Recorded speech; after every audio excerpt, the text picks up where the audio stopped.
స్థానిక వీరభద్రస్వామి వారి ఆలయ ప్రాంగణంలో శనివారం ఉదయం చెన్నారాయుడు సేవ వైభవంగా జరిగింది. స్థానికులు వెలుగు వీరాంజనేయుల ఆధ్వర్యంలో సేవా కార్యక్రమాన్ని నిర్వహించారు. ఈ సందర్భంగా చెన్నారాయుడి దైవాలకు, అంకమ్మ తల్లి పెట్టెలకు ప్రత్యేక పూజలు చేశారు.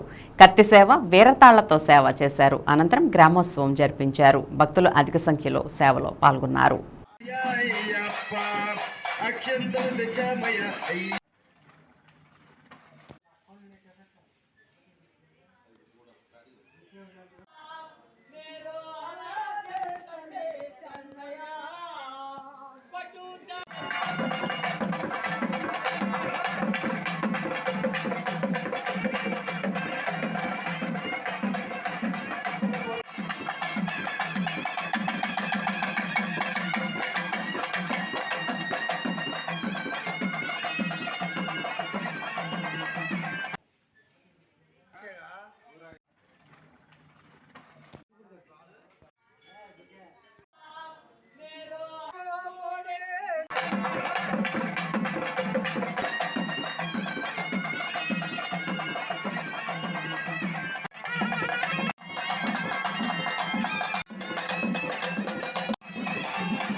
అక్షంతలు తెచ్చామయ్య